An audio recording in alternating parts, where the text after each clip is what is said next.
Apa betul karyawan di kantor kabupaten wajib taat kepada bupati? Nggak ada haknya bupati untuk ditaati.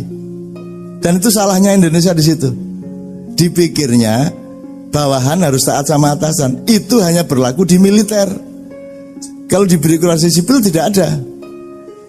Bupati dan semua karyawan, presiden dan semua rakyat wajib taat kepada undang-undang yang disepakati. Taatnya tidak kepada orang, karena kalau cari subjek untuk ditaati namanya Tuhan.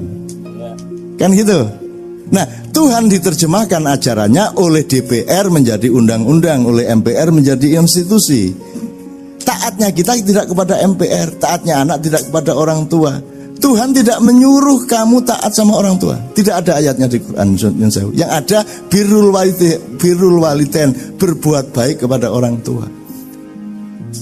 Bahwa berbuat baik itu wujudnya adalah ketaatan, hakikatnya dia sebenarnya taat kepada Tuhan. Nah, di Indonesia kalau kita kembali ke karyawan kabupaten tadi memang salah kaprah itu, Mas. Begitu bupati baru dia ambil sana ambil sini, copot sana copot sini gitu. Pecat ini pecat itu, dipikir dia punya hak. Nah, undang-undangnya juga kurang kuat.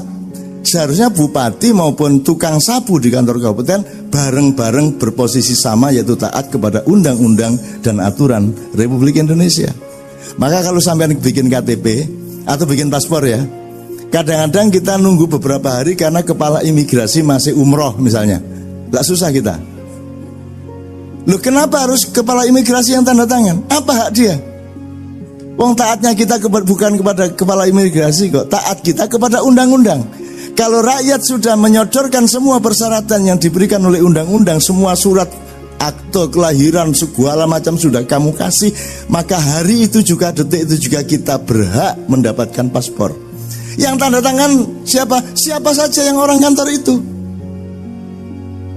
Wong legitimasinya tidak pada pejabatnya tapi pada aturannya. Tapi di Indonesia ada yang paham,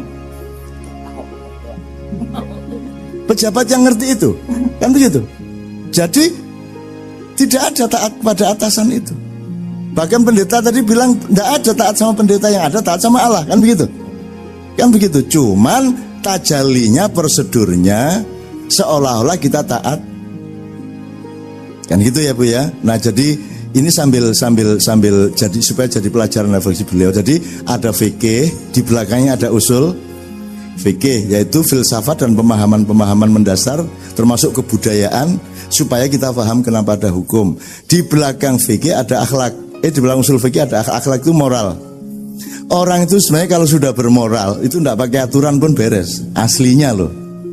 Masa untuk tidak nyuri ayam tunggu Alkitab. Kita nyuri ayam dulu baru Alkitab turun terus tidak nyuri ayam, enggak gitu toh ya.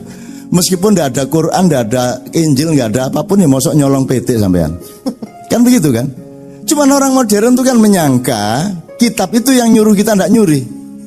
Enggak, kalau Anda punya moral di dalam diri Anda tidak akan mencuri, tidak akan nyakitin orang lain, tidak akan mengambil Anda melindungi 3 hal pada manusia. Nyawanya, jadi jangan sampai dibunuh karena itu haknya Tuhan. Nomor 2, martabatnya, jangan dihina, jangan dilecehkan, jangan tidak diakui eksistensinya, jangan dihalangi pilihannya. Ada orang milih jadi Kristen, ada orang milih makan lontong. Anda sukanya pecel, tidak usah mengutuk yang makan lontong.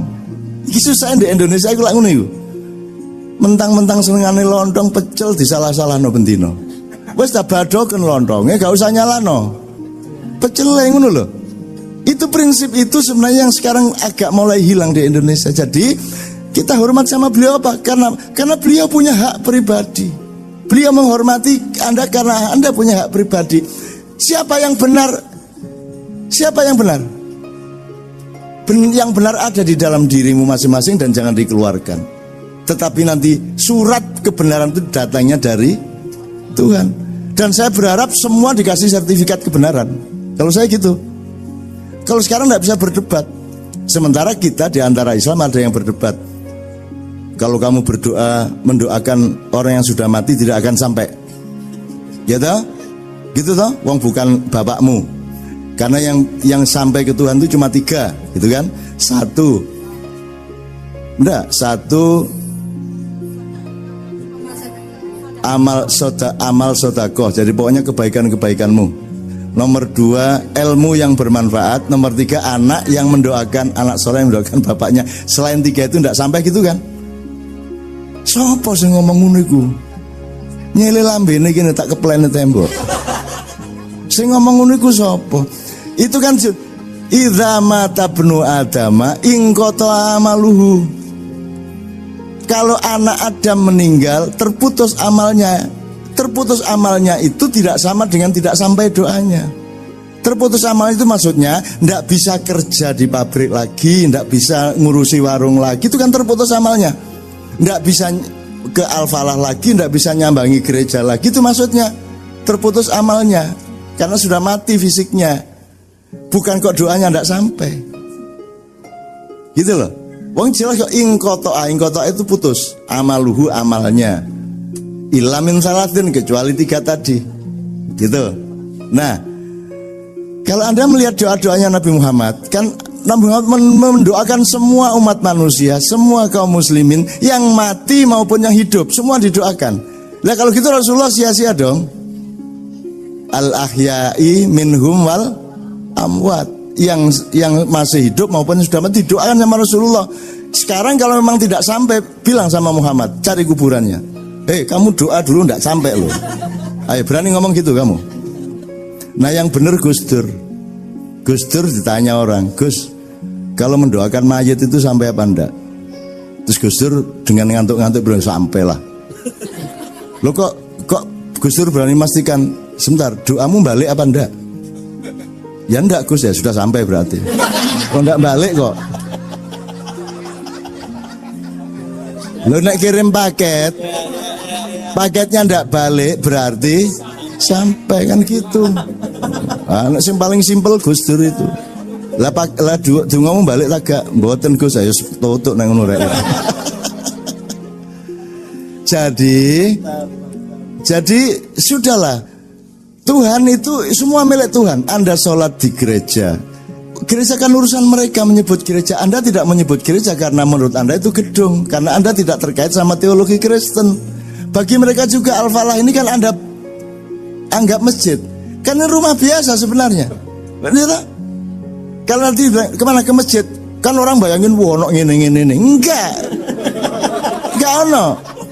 Nah masjid, dia menjadi masjid Al-Falah adalah terletak di dalam pikiran dan hatimu. Betul enggak? Nah kata Muhammad, dimanapun engkau bersujud, itulah masjid. Mau di sawah, mau di jalan raya, ya cuman jangan di jalan raya. Kecuali pas ditutup. Kok kon mentang-mentang alim, duhur langsung mudun kendaraan sembahyang. Nah gitu ya teman sekalian. Jadi dimanapun engkau bersujud, di situ masjid. Ini banyak dilanggar oleh teman-teman kalangan-kalangan Islam sendiri. Kok kamu sholat di gereja? Loh ini gereja kan bagi mereka, bagi kita itu gedung. Dan yang sampai ke kita adalah kebaikan hati mereka meminjamkan tempat. Masa ono lemah Kristen, ono tembok Kristen, masa tembok ini Kristen, enggak ono tuh ya. Tembok iki PKS, enggak ono. Tembok ya tembok, gedung ya gedung, lantai ya lantai, gitu loh cara berpikirnya, betul enggak? Kadang-kadang hari Minggu beliau memfungsikan itu sebagai tempat peribadatan, terus mereka menyebut itu gereja. Kalau besoknya untuk kenduran, ya tempat kenduran. Kok ruwet sih hari-hari ini yang bener gak? Angele urip pisan ya Allah ya Rabbi ya Karim. Rasulullah pernah membuka masjidnya untuk beribadat teman-teman Yahudi, juga teman-teman Kristiani, tidak masalah. Di Indonesia kita belum berani karena mental kita belum kuat. Dan iso ditelorong temen karo tonggo. Bayangan ono kebatian di gereja. Mbok. Wis mesti teko Allahu Akbar enggak wawancara iku. Sopo iki gitu kan. Jadi teman-teman sekalian, ayo kita berpikir lebih rasional, lebih memahami sesuatu secara nalar, presisinya yang jelas. Jadi kan tadi saya bilang, udah ndak usah ngomongin Jokowi dulu, wong kamu ndak paham. Ndak usah ngomongin politik Indonesia, apa lu kon ngomongno politik Indonesia duduk penggaweanmu, duduk tugasmu, tenang ae Pak wis Pak Jokowi, Pak SBY, Pak sapa sak karepe kono, sing penting aku dadi wong apik, selesai. Saya tidak nyakitin orang, output saya selalu bermanfaat untuk orang lain, that's all life. Gitu ya. Kalau Anda bertugas sebagai Indonesianis politolog lah, baru Anda tanya itu. Politolog itu hanya ya politolog, orang yang ahli politik, sama dengan sosiolog itu kan orang yang ahli ilmu sosial itu. Lagi ini apa menurut dadi politolog? Nyambut gawe kadang-kadang Senin Kemis sadane dikon dadi politolog. Lah apa gitu ya? Oke. Saya lengkapi. Depan sendiri fikih, usul fikih, akhlak. Di belakang akhlak ada yang namanya akidah. Kalau kita menyebutnya teologi. Apa kalau di Kristen saya nggak tahu. Pokoknya akidah ini urusan hubungan sama Tuhan. Kepastian yang padat bahwa saya diciptakan Tuhan, bahwa Tuhan saya itu begini, saya begitu. Itu namanya teologi. Di belakang teologi ada yang namanya takwa. Takwa itu adalah online-nya kita terus menerus dengan yang menjadi sumber dan akhir dari kehidupan kita.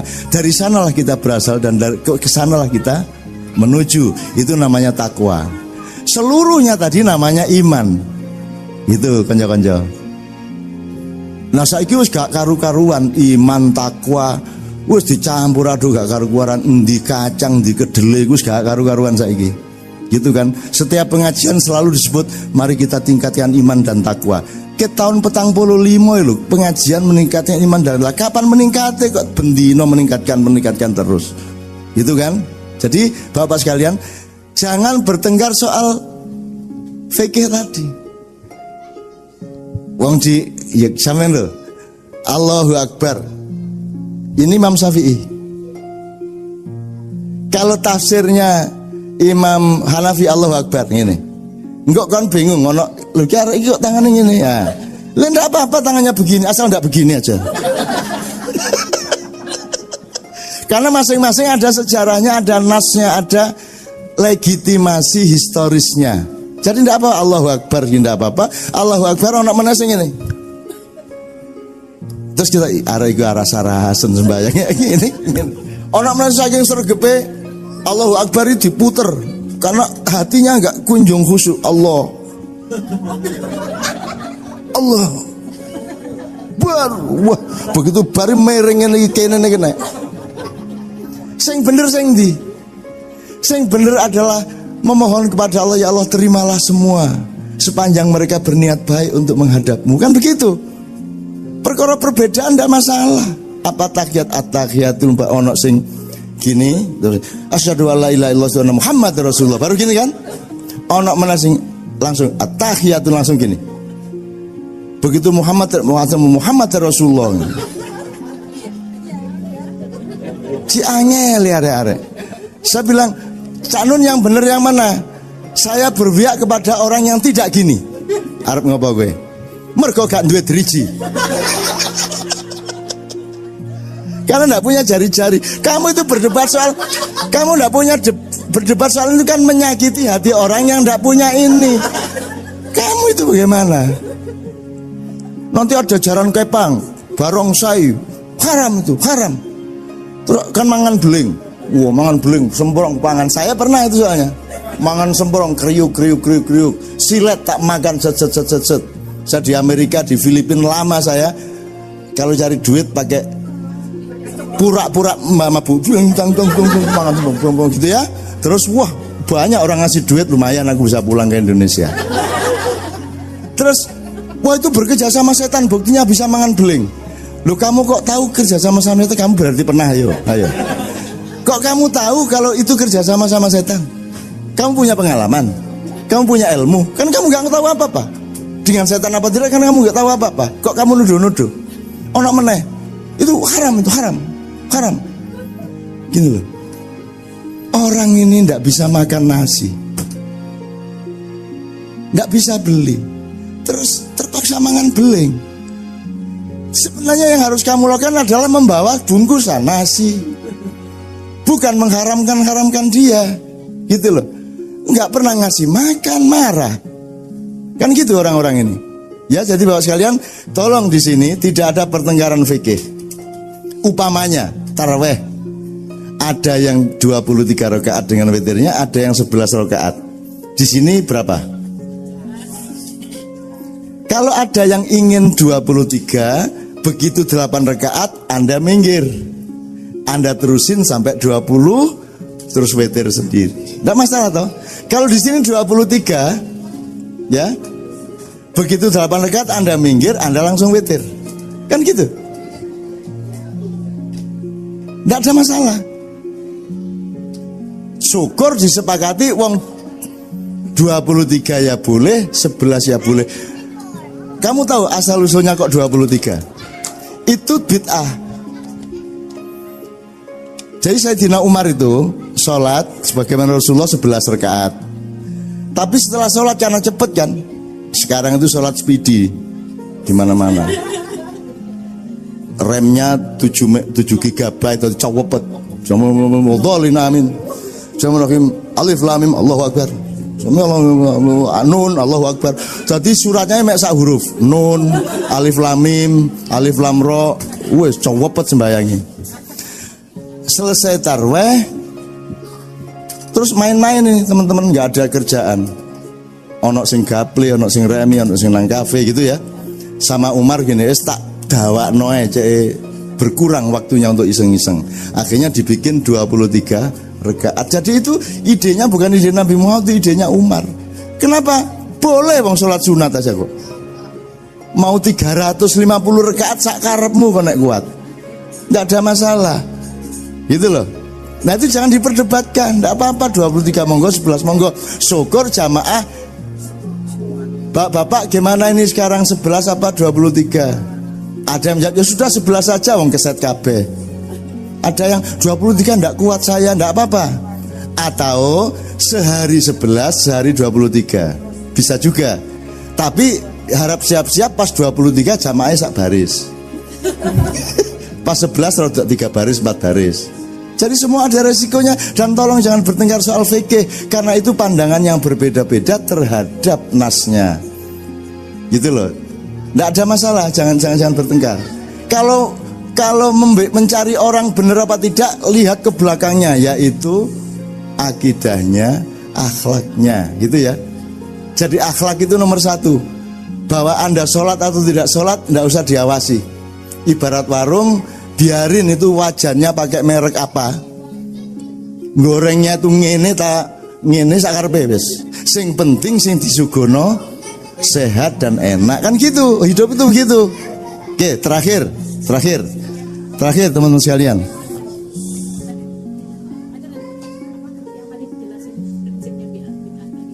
Ya, saya mau bid'ah wajib. Bid'ah itu apa bu artinya? Bid'ah itu segala sesuatu yang tidak diperintahkan oleh Rasulullah, tidak dianjurkan dan tidak dilakukan. Itu semua bid'ah. Wes dit ya. Tapi sekarang Anda ingat, hukum itu ada dit itu bahasa Jawa Timur ya, dit ya. Hukum itu kan ada skalanya. Perda Kabupaten Belitung tidak berlaku di Kota Madya Palembang, betul enggak? Jadi sekarang kalau ada hukum, fahami dulu, tanyakan ini skalanya seberapa. Skalanya ini berlaku di mana? Saya dikejar tentara di zaman Nipah sama polisi di Kabupaten Sampang. Saya gini-gini sampai ganti-ganti mobil, ganti pakaian supaya tidak dikenali. Tapi begitu saya melintas sampai ke Kabupaten Bangkalan, mereka tidak bisa nangkap lagi karena urusannya Sampang. Jadi hukum di Sampang beda dengan di Bangkalan. Nah, bid'ah adalah sekali lagi segala sesuatu yang tidak dikerjakan Rasulullah, tidak dianjurkan dan tidak dilakukan. Tapi skalanya di mana? Ini Bangkalan apa Sampang apa nasional? Kalau ini berlaku nasional ya monggo. Nah, saya ingin katakan sama Anda, kalau ini berlaku umum, tidak ada batas perdanya, maka segala sesuatu yang tidak dilakukan Rasulullah, tidak diperintahkan dan tidak dianjurkan, jangan dilakukan. Misalnya mikrofon. Tidak ada Nabi pakai mikrofon. Tidak boleh pakai mikrofon, bid'ah. Modar kayak listrik, kipas angin, foto, video, Nggak ada nabi videoan, nggak ada. Twitter, cari nama nabi-nabi di Twitter kalau ada. Jadi Twitter berhenti, Facebook berhenti, internet berhenti. Nggak ada nabi bikin negara bubar semua. Ayo modar gue lagi. Pesawat, nggak ada nabi naik pesawat. Pulang ke Indonesia, beranggang, ngelangi. Beranggang itu merangkak, ngelangi itu berenang. Ayo, kalau itu berlaku umum, berarti Anda tidak bisa hidup. Sepatu, tidak ada pakai sepatu Nabi. Yang paling sukar celana dalam. Kita tidak bisa nyelidiki. Nabi-nabi dulu pakai celana dalam, cuman kain diubet-ubet karo gini. Jadi itu ada skalanya. Ada wilayah di mana bid'ah itu berlaku, yaitu wilayahnya rukun Islam. Jadi ada dua masalah, dua skala. Satu ibadah mahdhoh, yaitu rukun Islam. Satunya lagi ibadah muamalah. Jadi berlakunya bid'ah itu hanya di ibadah mahdhoh, tidak berlaku di ibadah muamalah. Ibadah mahdhoh itu apa? Rukun Islam. Sholat, misalnya syahadat, tidak usah ditambahi. Asyhadu an la ilaha illallah wa anna Muhammadar Rasulullah wa asyhadu anna Lutfi imamul falah. Tidak usah. Ya, dah cukup. Asyhadu an la ilaha illallah wa Muhammadar Rasulullah, titik. Nah, kalau kamu tambahi berarti bid'ah. Dah, sholat, sudah, take it or leave it. Sholat itu Allahu Akbar. Nggak perlu bikin lomba sholat dengan gerakan silat cimande. Allahu Akbar. Sami Allahu liman hamidah. Itu bid'ah. Puasa Ramadan, saya kuat kok. Saya puasa mulai subuh sampai isya. Itu bid'ah. Pokoknya maghrib secepat mungkin harus berbuka. Jadi kalau 5 itu dirubah berarti bid'ah. Di luar 5 itu tidak ada bid'ah. Yang ada melanggar Allah apa tidak. Jadi kalau Rasulullah tidak pernah naik sepeda, kamu boleh naik sepeda. Lah kalau semua yang tidak dilakukan Rasulullah terus tidak boleh kita lakukan, lah kowe njur ngopo kowe? Naik haji sekarang ini sampai ada kecelakaan. Itu bayangin kalau mereka menuruti Rasulullah, meniru Rasulullah. Rasulullah tuh tawaf ngelilingi itu pakai onta. Saiki jaya wong 2 juta nganggo unta. Mubengi Kak bandane taeke sak mbrek ngono ya. Ya, nonsian ya. Jadi ngerti bid'ah itu gimana? Jadi kalau ada orang ngomong bid'ah bisa jawab. Bid'ah itu hanya berlaku di ibadah mahdhoh. Kalau di ibadah di luar mahdhoh, yaitu muamalah, bergaul sama beliau, baik sama orang lain, bikin kapal, bikin handphone, itu tidak bid'ah. Hukumnya hanya merugikan orang lain apa tidak, menyakiti orang lain atau tidak. Kalau menyakiti orang lain berarti jelek. Gitu loh sekarang. Nah, jadi saya mohon izin, refleksi dari beliau tadi akhirnya menjadi ilmu kita bersama. Dan pilihan kita masing-masing tidak ada masalah, karena Allah mengatakan walikullin wijhatun huwa muwalliha fastabiqul khairat. Bukan hanya setiap orang, setiap umat, setiap komunitas, apa saja sama Allah dibikin macam-macam. Apa saja, siapa saja. Tidak hanya bersuku-suku, berbangsa-bangsa. Nyun sewu ya, sampean kelihatannya Chinese ya, Batak. Oke, ya sampean Batak tapi rodok Pakistan sampean. Ya toh, kalau diurut-urut, apa benar sampai ke sananya sampean Cina murni? Belum tentu. Anda pikir saya tidak punya darah Cina? Saya tuh campuran Cina, Arab, Jawa. Tapi kan gak ketok Cina. Jadi kalau apa meneh Arab. Jadi ndak ada. Gus Dur itu juga ya sama, Gus Dur itu ya darah Cina, darah Jawa, darah Arab. Jadi kalau sekarang kita mau ngomong oh ini Cina, ini Jawa, angel wisan. Wis campur aduk gak karu-karuan. Petik campur bebek, bebek campur banyak. Lah ruwet ini kalau kamu nyari-nyari perkara berdasarkan yang disebut ras, ndak bisa udah.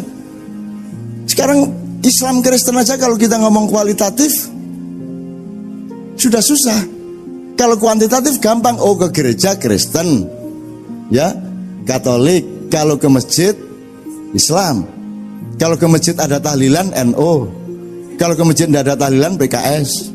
Umpamanya ya. Gampang. Tapi kalau ngomong kualitatif, perilaku, iman yang di dalam dada, nggak bisa Anda ngelihat. Bener nggak? Islam itu sebenarnya dalam bahasa Inggris itu adjektif apa ya? Kata kerja apa? Kata sifat. Jadi kata sifat yang bekerja, ngerti nggak? Liberation itu kan kata benda tapi kan dinamis. To liberate. Jadi Islam itu artinya to liberate. Aslama liberating. Islam liberation. Gitu. Muslim liberator. Kan gitu aslinya. Jadi karena kita bukan apa namanya? Karena Islam itu bukan Muslim tapi Islam, maka dia bersifat dinamis. Jadi Anda kadang Islam, kadang Muslim, kadang tidak. Benar nggak? Benar nggak? Pas Anda berbuat sesuai dengan kemauan Allah, Anda Muslim. Pas ngentit bolos, Anda tidak Muslim. Benar nggak? Jadi nggak bisa ini Kristen 100%, ini Muslim 100%. Nggak bisa. Dalam beberapa hal beliau Muslim. Dalam beberapa hal Anda disebut Kristiani. Saya kata Romo Mangunwijaya dulu, Cak Nun itu seorang Muslim yang sangat Kristiani. Loh, nganut aja aku bapak. Tidak masalah. Saya juga mengatakan Romo Mangun itu seorang Kristiani yang sangat Islami. Itu kan soal bahasa beda-beda, tidak masalah. Kayak ayam tadi itu loh. Gitu loh teman-teman. Jadi tolong jangan hanya berpikir simbolik, jangan hanya berpikir formal, jangan hanya berpikir material. Ilmu katon bahasa Jawanya, hanya yang kelihatan mata. Tapi mari kita berpikir substansial. Intinya, hakikatnya, hakikinya apa. Di Jombang itu ada desa namanya Mojowarno.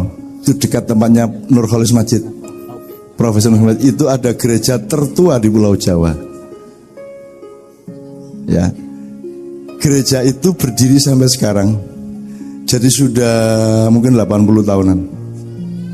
Tidak tahu deh berapa, tapi sudah sangat lama. Sejak saya mulai tahu dunia, saya sudah dengar ada gereja itu lama gitu. Di gereja itu tidak pernah ada konflik sedikit pun dengan umat Islam di sana. Di Jombang Selatan itu, Mojowarno itu. Sampai hari ini, kalau hari raya teman-teman Kristen bantuin, kalau Natal teman-teman sedesa bantuin, karena pasti tetap jumlahnya lebih banyak yang Muslim. Gitu ya. Tapi tidak pernah ada konflik sedikit pun. Jadi bapak-bapak, kalau ada konflik Islam Kristen di Indonesia, hakul yakin, ainul yakin, itu rekayasa dari atas. Bid'ah itu segala sesuatu yang tidak diperintahkan oleh Rasulullah, tidak dianjurkan dan tidak dilakukan. Itu semua bid'ah. Wes tit ya.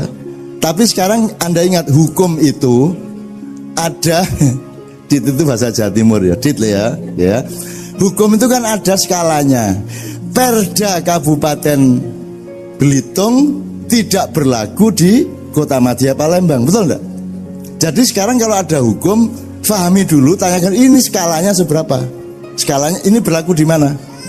Saya dikejar tentara di zaman Nipah sama polisi di Kabupaten Sampang. Saya gini-gini sampai ganti-ganti mobil, ganti pakaian supaya tidak dikenali. Tapi begitu saya melintas sampai ke Kabupaten Bangkalan, mereka tidak bisa nangkap lagi karena urusannya Sampang.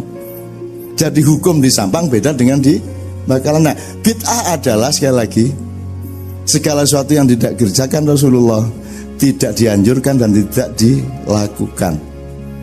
Tapi skalanya di mana? Ini Bangkalan apa Sampang apa nasional? Kalau ini berlaku nasional ya monggo. Nah, saya ingin katakan sama Anda, kalau ini berlaku umum, tidak ada batas perdanya, maka segala sesuatu yang tidak dilakukan Rasulullah, tidak diperintahkan dan tidak dianjurkan, jangan dilakukan. Misalnya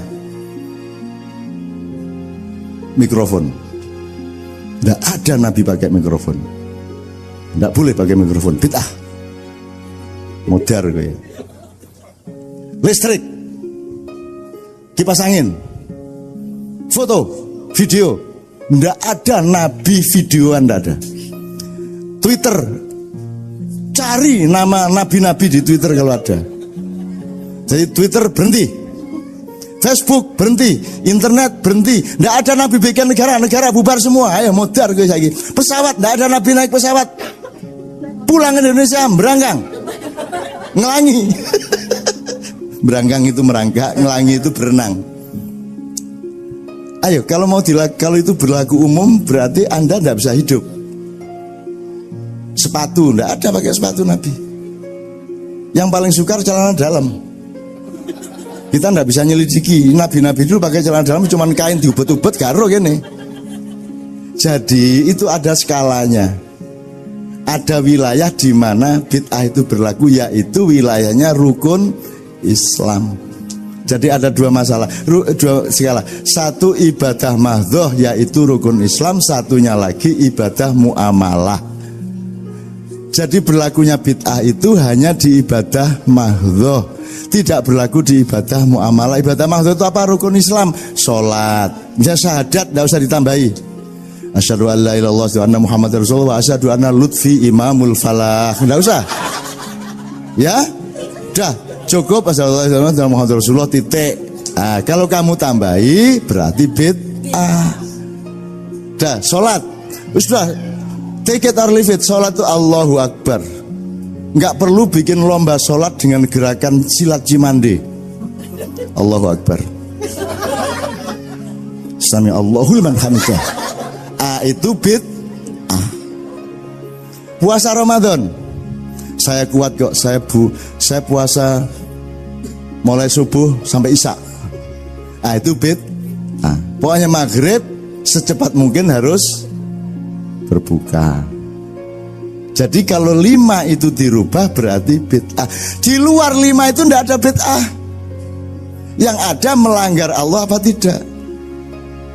Jadi kalau Rasulullah tidak pernah naik sepeda, kamu boleh naik sepeda. Lah kalau semua yang tidak dilakukan Rasulullah terus tidak boleh kita lakukan, lakuin jur ngopo kowe. Naik haji sekarang ini sampai ada kecelakaan. Itu bayangin kalau mereka menuruti Rasulullah, meniru Rasulullah. Rasulullah tuh tawaf ngelilingi itu pakai onta. Saiki jaya wong 2 juta nganggo unta. Mubengi Ka'bah, bandane taeke sak mbrek ngono ya. Ya, nonsian ya. Jadi ngerti bid'ah itu gimana? Jadi kalau ada orang ngomong bid'ah bisa jawab. Bid'ah itu hanya berlaku di ibadah mahdhoh. Kalau di ibadah di luar mahdhoh yaitu muamalah, bergaul sama beliau, baik sama orang lain, bikin kapal, bikin handphone, itu tidak bid'ah. Hukumnya hanya merugikan orang lain apa tidak, menyakiti orang lain atau tidak. Kalau menyakiti orang lain berarti jelek. Gitu loh sekarang. Jadi saya mohon izin, refleksi dari beliau tadi akhirnya menjadi ilmu kita bersama. Dan pilihan kita masing-masing tidak ada masalah, karena Allah mengatakan walikullin wijhatun huwa muwalliha fastabiqul khairat.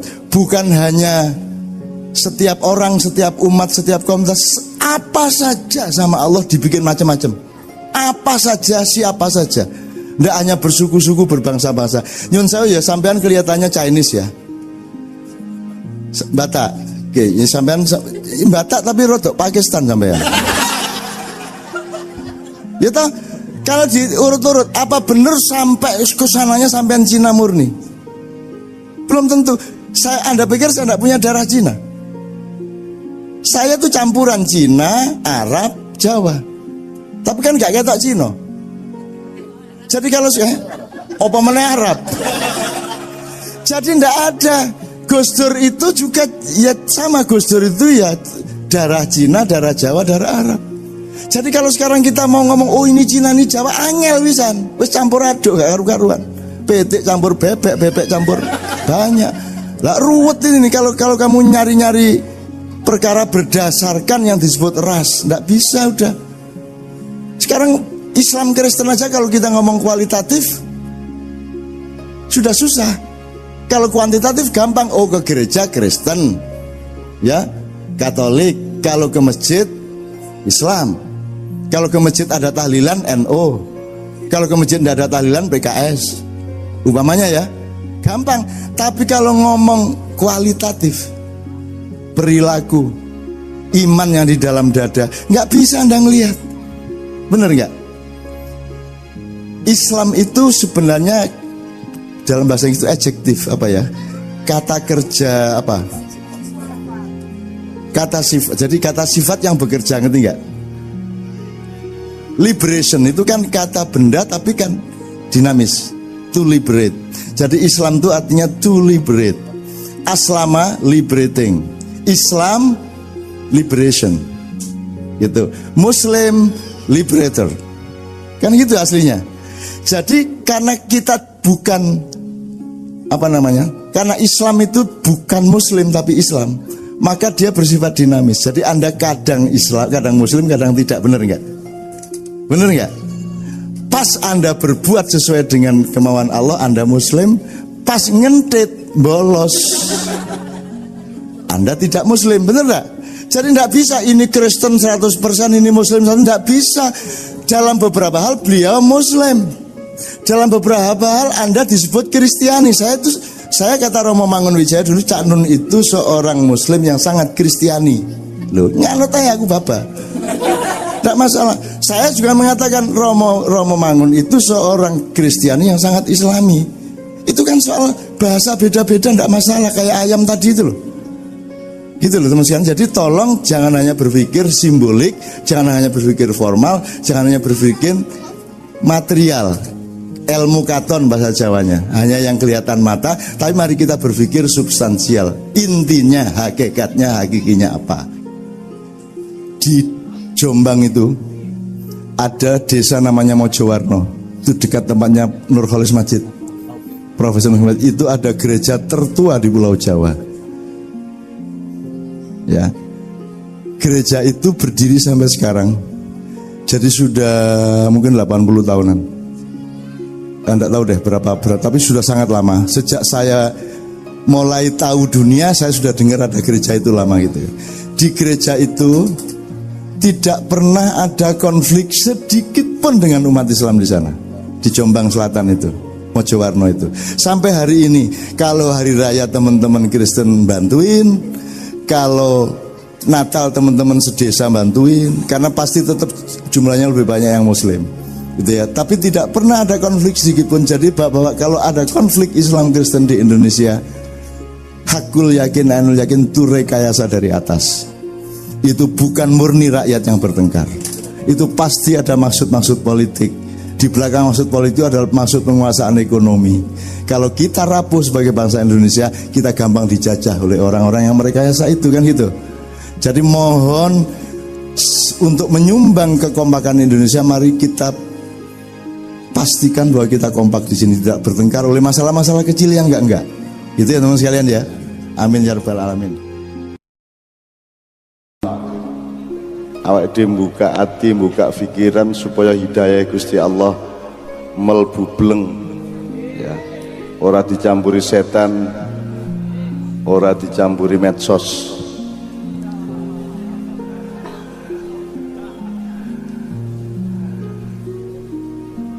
Sebelum kita bicara apapun, sebelum kita ngurusi apa sing kudu didandani, apa sing kudu diperbaiki, apa sing kudu diwaspadai dan seterusnya, ayo memastikan kepada Allah bahwa yang kita minta dari Allah adalah ridhonya. Tidak jaluk 10 menit nganti 20 menit pertama iki jaluk ridhone Gusti Allah Subhanahu wa taala. Dengan syarat awake dhewe kudu ridho sik. Nek kue dhewe ra ridho karo sing kok alami, karo sing Allah tentukan untuk hidupmu, maka aja njaluk ridhone Gusti Allah wong kue dhewe ra ridho karo awakmu. Nanti kita hitung apa sing kudu diridhoi, apa sing kira-kira awake sing ngeyel, isih sedih, isih mangkel, isih nesu sak piturute. Karena kalau ridho berarti sudah bebas dari semua itu. Nah, ridho wis ikhlas, wis sumeleh, wis sukun. Yeah.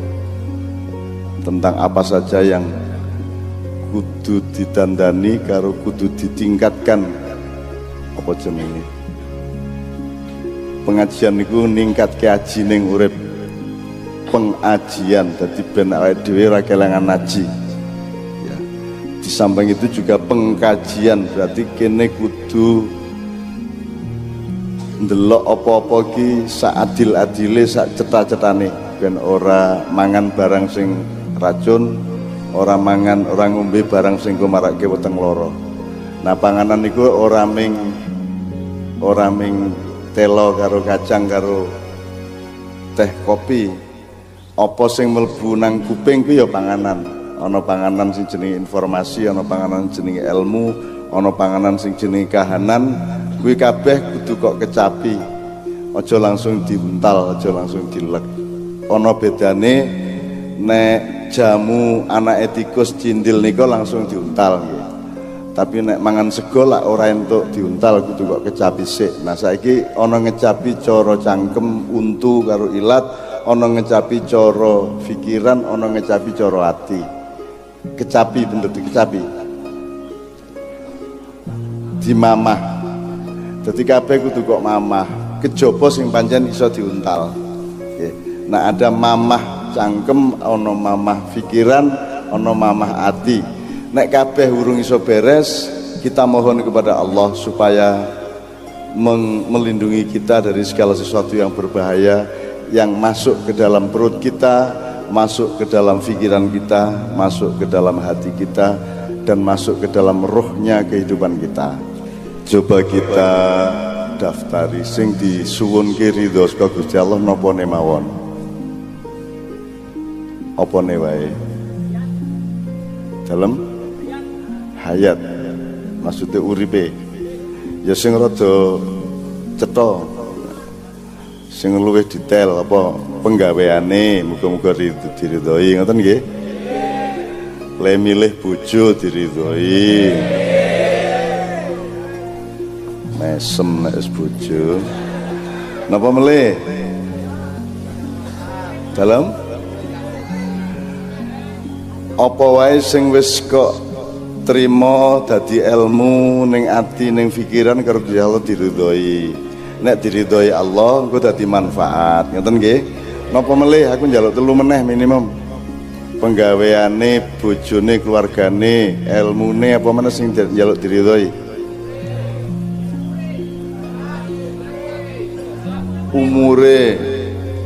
Umure ya ibadahe sing rada gampang-gampang wae ana urip terus kabeh kuwi. Aja kabeh ya sing cetha dodolane ngono ki lho. Sekolahe utange mbok nek utange. Kowe duwe motor muga-muga diridhoi Allah ngono ya. Lho kabeh aja sing dhuwur-dhuwur tok, sing biasa-biasa sing sehari-hari. Napa melih? Nak tanduran parine nggih muga-muga diridhoi Allah. Kok nek gak diridhoi Allah gawe apa? Enggak akan ada masa depannya kalau tidak diridhoi oleh Allah. Oke, njaluk loro meneh apa wis? Tanduran parine wis loro meneh. Sing pekerjaan utama jenengan di sini di Jepang kali mencoba kabeh iki. Apa pekerjaan utamanya? Jadi setiap tanduranmu, setiap butir tanamanmu, bukan bulir tanamanmu, setiap tetes air di sawahmu, setiap rerumputan di halamanmu diridhoi oleh Allah Subhanahu wa taala. Ten nggih. Nek kowe duwe karep apa-apa muga-muga padha karepe Gusti Allah, berarti diridhoi oleh Allah. Ngoten nggih? Ya Allah sampean kabulaken niki wong-wong polos niki latihan mlebu swarga dalu niki. Kudu latihan, kowe nek ning kono ora iso kowe malah ora lulus kowe ning neraka wae ngono malah piye. Mulane malam ini kita latihan. Ora nek ning swarga ki apa? Ming sing digoleki ming Allah, sing dikangeni ming Allah. Ora duwe kepentingan apa-apa kejaba Allah gitu. Nggih. Malam ini apa kepentingane? Golek bojo ya ora, ya ming lirik-lirik sithik-sithik ya ta. Apa meneh kan dhewe ora duwe pamrih apa-apa to? Apa Ahok Anies lah ora nggih to mboten anu to mboten bukan merupakan bagian dari pikiran kita malam hari ini kabeh pokoknya ndolek ridhone Allah ngoten nggih kok sing kok gondeli kok klambine Kanjeng Nabi kok ora ganjar Po sapa bupati ning kene, po sapa liyane, po Gusmus, po aku. Soale sapa sing iso dadi utusane awake dhewe. Ngene, Allah mengutus Rasulullah ke kita. Nek kowe mengutus utusan nang Gusti Allah, sapa sing kok pilih? Sapa? Liyane Kanjeng Nabi kira-kira sapa? Yai Guru sapa?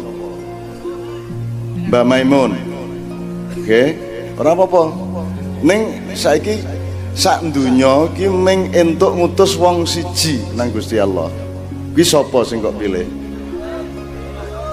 Anek aku ora disetujui karo HTI, ora disetujui karo Ansor. Nah, aku ora makili sapa-sapa.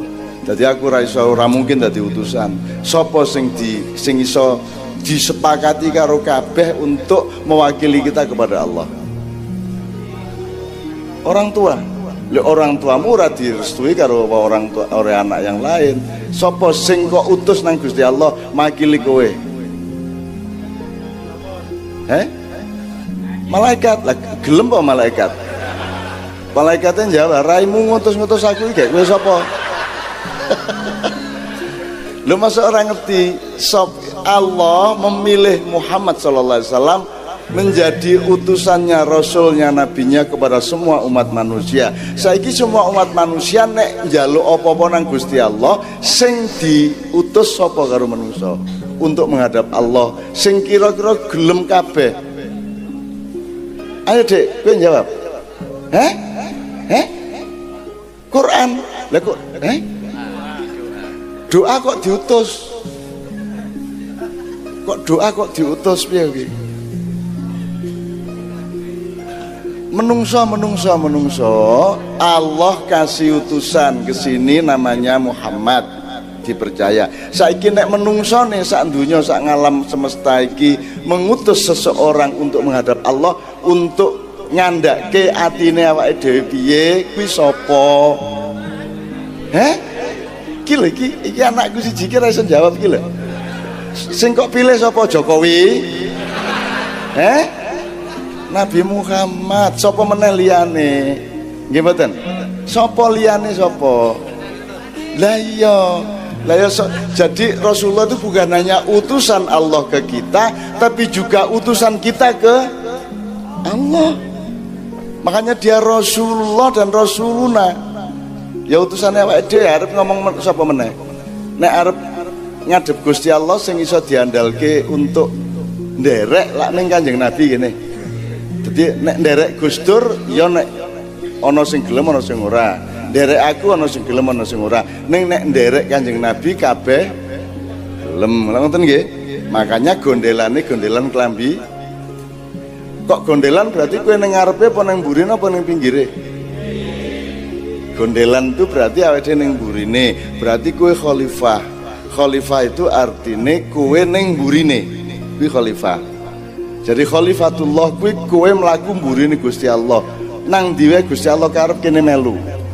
Jadi nek tengen niku yamin, nek kiwa iku shimal, nek ngarep amam, wonge imam, nek mburi khalf, wonge khalifah. Jadi kalau khalifatullah berarti kowe ning mburine Gusti Allah.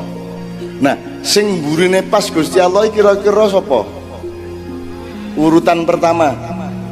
Nah, jerak lagi awake dhewe gondelan Kanjeng klambine Kanjeng Nabi. Kan gitu ya, jelas ya malam hari ini ya. Tuh, oke.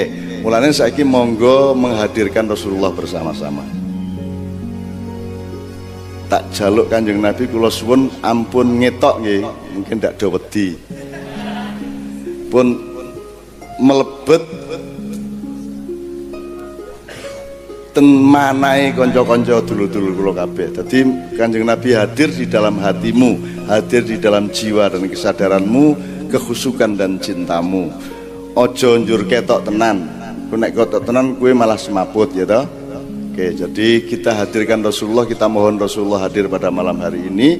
Bisa enggak Rasul malam ini misalnya ono selawatan ning kene, ning Menjobo, ono meneh ning Pecangaan, ono meneh ning Magelang, ono meneh ning Ciamis, bareng-bareng beratus-ratus orang selawatan, semua menghadirkan Kanjeng Nabi. Njur Kanjeng Nabi teko sing nang ngendi? Sing ditekani kabeh ditekani karena Kanjeng Nabi sudah tidak terikat pada jasad. Jadi teko nang ngendi wae iso, nggih mboten? Ya ning kene, ya ning kono, ya ning kono. Kaya Allah itu ana ning ndi? Ning jerone awakmu apa ning jaba? Ya ning jero, ya ning jaba. Nek kowe nduding tela kan ngene iki tela. Nek nduding lemah, dudingen lemah. Lemah. Bathukmu. Ini ta? Terus Magelang, dudinga Magelang ning ndi? Sana. Allah dudingen. Ngene ya. Jadi Gusti Allah muter-muter gitu ya. Jadi Allah tidak bisa diukur dengan arah fisik. Lor po kidul, Allah ya lor ya kidul, ya etan ya kulon, ya njaba ya njero, ya toh, ya adoh ya cedhak. Diarani adoh ya adoh banget, diarani cedhak cedhak banget. Bahkan luwih cedhak timbangane kowe dhewe nang kowe. Piye kuwi? Kowe nang awakmu lah ya cedhak to. Kuwi Gusti Allah luwih cedhak nang awakmu timbangane kowe dhewe. Apik ta kuwi? Rasa bayangke to? Oke. Makanya Allah lebih dekat dari urat lehermu sendiri. Oke. Ini nanti saya minta Mas atau Bapak Helmi, Gus Ramli dan bapak-bapak yang lain untuk ikut membuka hal-hal yang malam hari ini bisa kita olah untuk menjadi lebih baik. Termasuk teman-teman anak-anakku semua juga boleh mengusulkan sesuatu apa to sing marake prihatin saiki apa sing kudu didandani apa itu urusan pribadimu, urusan negaramu, apa urusan masyarakat apa piye, nanti kita omongkan bersama-sama. Aku kirene iki ora arep nggawe pengajian, aku mung melu dandan-dandan menyervis aku iki. Sithik-sithik sak iso-isoku ngono ya. Wong aku iki dudu sapa-sapa, ora melu gawe, ora melu kuwasa, aku iki bagian nimpali tai. Kan gitu. Kono sing ngising, aku sing nimpali kan gitu. Nah, sebelum itu gini, sebelum saya mohon kepada bapak-bapak yang memprakarsai malam hari ini, iki mau ada selawatan bahasane Arab, lagune yo Arab. Ning aja lali, itu memang kita pelajari dan kita lantunkan karena kita memang cinta kepada Rasulullah. Ning tetep kudu eling nek dadi wong Arab, ade tetep wong Jawa, nggih mboten. Terus sing marake awake dadi wong Jawa iki dudu karepe awake dhewe ning karepe Gusti Allah. Gusti Allah sing marake jenengan lahir ten mriki terus dadi wong Jawa. Nek kowe dikon Gusti Allah dadi wong Jawa ya aja ilang Jawane, aja ninggal Jawane. Mulane ayo saiki di samping kita mengerti Al-Qur'an, iso maca Arab, iso berlagu Arab, bahkan bisa nyanyi barat segala macam, tapi tetap ayo madeg berpijak tetap sebagai orang Jawa. Ya, mergo ana wong Jawa kuwi mulane njerono Indonesia. Jadi ojo njur kowe ngomong kita ini Indonesia bukan Jawa, bener lah ngomong ngono kuwi. Coba saiki dieling-eling. Misalnya no definisi ngene, Indonesia itu bukan Jawa, bukan Sunda, bukan Bugis, bukan Madura. Apa sing kedua? Indonesia iki ya Jawa, ya Sunda, ya Bugis, ya Madura. Sing ndi? Yang kedua. Indonesia itu dudu Islam, iki dudu negara Islam, iki dudu Kristen, Indonesia iki Pancasila. Sing kedua, Indonesia iki ya Islam, ya Kristen, ya kebatinan, ya pekok, ya ora cetha kae ya ta. Ya ora ana sing ora duwe agama barang, ya kabeh kuwi Bhinneka Tunggal Ika. Sing ndi sing bener? Yang kedua, gado-gado ki ya kentang, ya lontong, ya kubis, apa gado-gado dudu lontong, gado-gado. Dudu lontong, dudu kubis, dudu kentang, gitu. Sing bener sing ndi? Gado-gado ya apa unsure? Ya lontong, ya kentang, ya kacang, ya. Iki aja salah mikir sebab Republik Indonesia iki kualik pikirane. Mulane kowe saiki dadi bingung iki mergo kualik kuwi negaramu kuwi. Selalu ngomong iki dudu Jawa iki Indonesia. Lah rumangsamu Indonesia iki ana apa ora ana orang Jawa? Gado-gado tanpa kentang, gado-gado tanpa lontong iso apa? Sing jenenge gado-gado kuwi ya lontong, ya kacang, ya kentang, ya kecambah, ya bumbu. Kan gitu. Nah Indonesia juga begitu, ojo bukan Jawa. Indonesia itu ya Jawa ya Sunda, gaduk dadi siji Bhinneka Tunggal Ika supaya iso serawung satu sama lain dan saling memberi kekayaan Jawa, Sunda, Madura itu untuk keagungan dan kebesaran Indonesia secara keseluruhan. Ngono ya cara mikirnya ya. Kowe iki dudu kuping. Pancen dudu kuping ning ya kuping ya irung ya meripat ya tangan ya sak piturute sebutan dhewe. Nek wong kalau kita orang Indonesia ini kan kita ini yang akan nolong seluruh dunia. Jadi kalau ada Cina datang seolah-olah menjajah itu karena mereka itu ngungsi. Karena negarane ra cukup wonge kokean ngungsi rene. Demikian juga wong Arab, wong Yaman bareng ngungsi rene. Ya Bib ya. Iya, soalnya sing iso nampung wong sak donya meng Indonesia sugih semua ada, dari tambang emas sampai rempah-rempah ono kabeh, wonge yo loman, wonge yo apian kan gitu. Maka seluruh dunia membutuhkan Indonesia untuk menyelamatkan masa depannya. Jadi kadang-kadang bentuknya rada meksa, ning janjane kayak menjaluk tulung karo awake dhewe. Gitu ya. Jadi harap ingat Anda harus menjadi orang yang bijaksana, orang yang arif, orang sing ombo. Kowe kudu nyegoro kabeh sebab iki engko kabeh mlayu rene. Israel wae engko ilang. Wonge mlayu rene. Rasa nesu kaya putumu dhewe. Kok kowe luwih tuwa mbangane wong Yahudi. Ngono ya. Sak piturute. Ning cilik-cilik kowe iki soalé mangane ora patiya lancar, artinya kono wong gede-gede kowe cilik-cilik ora apa-apa. Ning cilik kan ora penting gede apa cilik, sing penting maine piye kan begitu kan. Kok terus guyu iki lho. Iki cah nom-nom itu pinter-pinter sing ora-ora jebule. Oke, Mas Imam berarti lagu apa ini? Fix You dan Lengeling Sira Menungso. Ya oke. Tepuk tangan untuk Mas Doni sama Mas Imam. Dinggo ngerasake nek awake dhewe wong Jawa ya. Dan itu takdir Allah loh ya, jangan diingkari loh. Nek Allah mentakdirkan iki tak dadi menyan ya tetep dadi menyan, aja njur dielek-elek menyane. Wong kuwi Gusti Allah sing gawe. Mbako barang kuwi sing gawe sapa? Sapa anti tembako, anti Allah. Ngono ya. Ya ra? Ya nek arep nganggo bahasane wong saiki lak ngono kuwi nganggo anti-anti. Nek aku janjane halus. Kowe nek macam-macam nang tembako, nang mbako kowe tak kandhake karo sing gawe lho ya. Kan gitu. Sapa sing gawe? Gusti Allah. Dadi nek mbako kok disia-sia, kuwi berarti kowe mengharamkan ciptaan Allah Subhanahu wa taala. Apalagi di Quran sing disebut meng babi karo apa rek liyane?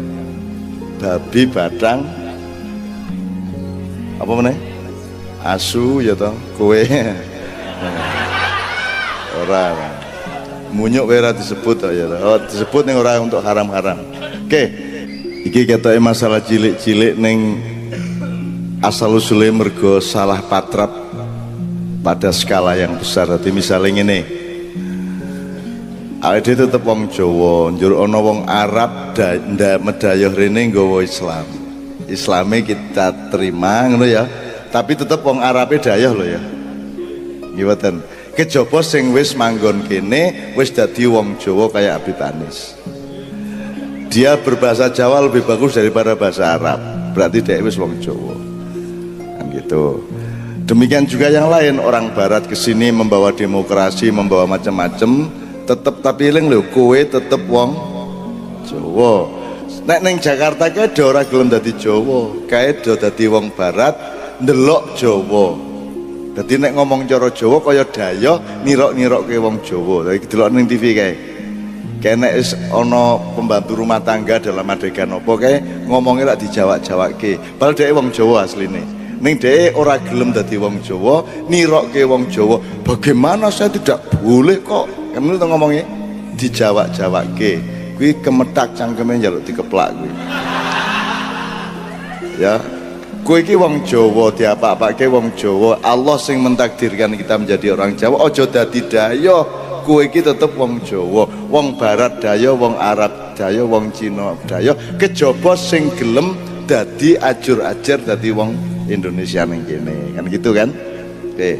Itu sebabnya Mas Imam tadi membunyikan Mas Doni menyanyikan lagunya tamu kita, tapi tetap Mas Doni adalah orang Jawa. Ketika Mas Imam nyanyi eling-eling sira menungso kuwi wong Jawa ngelagokke lagune dhewe.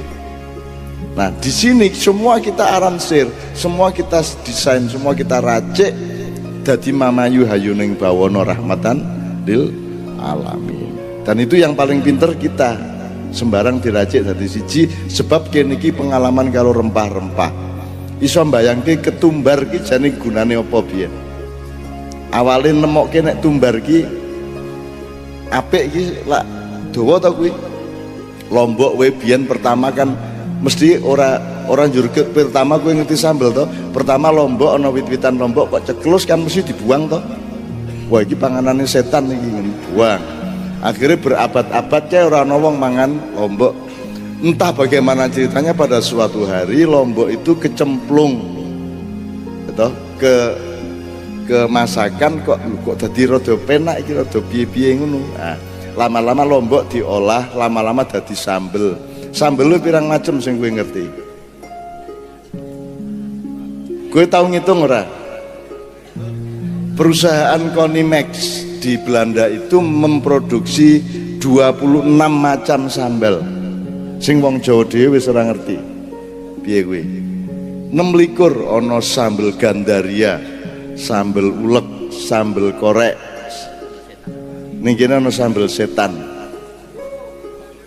Sambel bledek.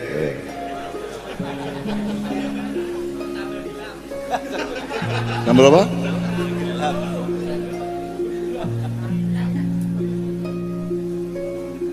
Ya, jadi kita kalau mau tahu sejarah itu akan lebih arif hidup kita. Rumah samurai untuk ganjaran kok bensin nemokke sambel sing iso nggaduk